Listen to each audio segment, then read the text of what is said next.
Hello అండి, మంజుల రమేష్ క్లాస్కి స్వాగతం. ఇవాళ పనస గింజలతో కర్రీ చేస్తున్నాను.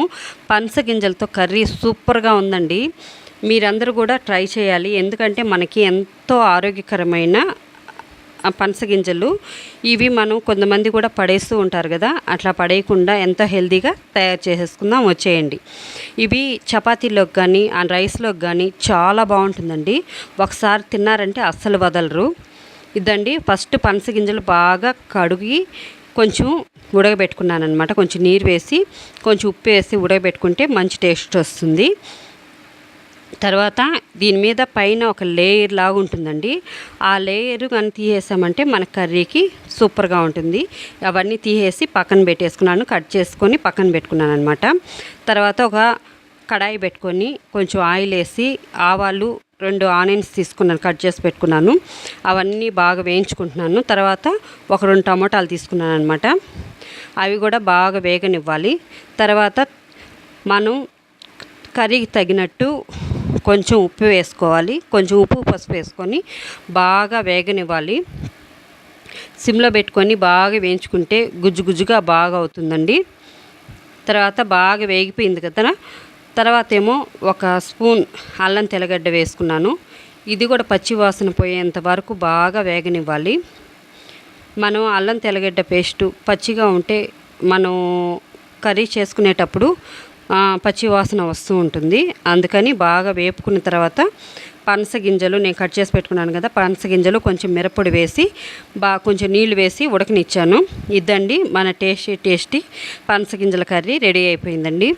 ఏం లేదండి, మన ఇంట్లో ఉండే వాటితోనే మనం ఎంతో ఆరోగ్యకరంగా వంటలు చేసుకుంటే మన ఇంట్లో వాళ్ళందరూ ఆరోగ్యంగా ఉంటారు, చాలా హెల్తీగా ఉంటారు. హాస్పిటల్ పాలు కాకుండా ఇలాంటి చేసుకుని తిన్నామంటే మనకి ఎంతో బాగుంటుంది. ఒకసారి మీరు కూడా ట్రై చేయండి. రైస్లోకి వేడి వేడి అన్నము ఈ కర్రీ పెట్టుకొని తింటూ ఉంటే అబ్బా సూపర్గా ఉందండి. మీరు కూడా అందరు ట్రై చేస్తారని, మీకు నచ్చిందా లేదా ప్లీజ్ కామెంట్ చేయండి. ప్రతి ఒక్కరు వీడియో చూస్తున్నారు కానీ లైక్ చేయట్లేదు. Please like, share, subscribe. Thank you. First night అంతా నానబెట్టుకొని ఉదయం లేచి 3 గంటలు సేపు ఉడకబెట్టాను. తర్వాత ఒక కడాయి తీసుకొని దాంట్లో కొంచెం దాల్చిన చెక్క 2 మొగ్గలు వేసుకున్నాను. తర్వాత మసాలా వేయించుకున్నాను.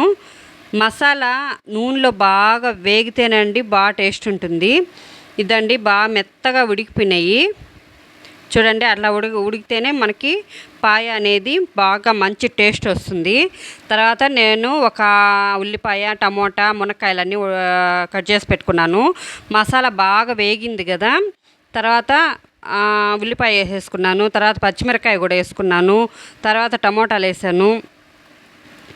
మనం తగినంత ఉప్పు వేసుకొని కొంచెం పసుపు వేసుకొని ఇవన్నీ బాగా వేయించుకుంటే బాగా వేగిపోతాయండి. ఫస్ట్ ఎప్పుడైనా సరే మసాలా వేయించుకుంటేనే మా కర్రీకి సూపర్ టేస్ట్ వస్తుంది. ఇదండి, ఏముంది, ఇదో బాగా వేయించేసాను కదా. ఇప్పుడు చూడండి ఎట్ట ఉడికిపోయినాయో. కొంచెం మూత పెట్టేసా చాలు, మొత్తం టమాటా కూడా గుజ్జు గుజ్జు అయిపోతుంది.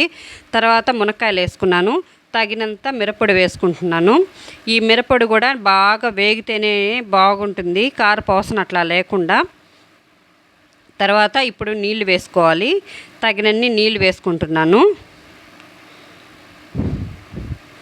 తర్వాత ఏమంటే కొంచెం ఉడుకుతుంది కదా, మూత పెట్టేసేసుకొని కొంచెం ఉడుకుతుంది కదా, అప్పుడు మనం పాయ వేసుకోవాలి. ఎందుకంటే మనం మునక్కాయతోటే పాయ కూడా వేసుకున్నామంటే ఈ పాయ బాగా ఉడికిపోయింది కదా, మళ్ళీ ఎక్కువ ఉడకకూడదు కదా.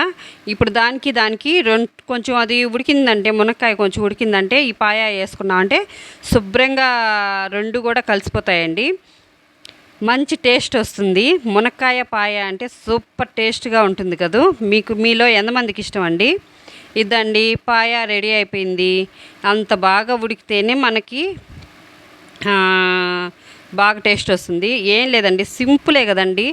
ఏ పౌడర్లు వాడకుండా, అదే చికెన్ పొడి అవి ఇవి వాడకుండా ఇంట్లో ఎంతో టేస్టీగా నేను మసాలాలో కొంచెం కొబ్బరి, కొంచెం అల్లము, తెల్లగడ్డ, ధనియాలు గసగసాలు వేసానండి. అంతేనండి, ఇంకేమీ లేదు. చూడండి కూర కూడా ఎంత టేస్ట్గా ఉందంటే అంత టేస్ట్గా ఉంది. ఒకసారి ట్రై చేయండి. మీకు ఎలా ఉందో ప్లీజ్ కామెంట్ చేయండి.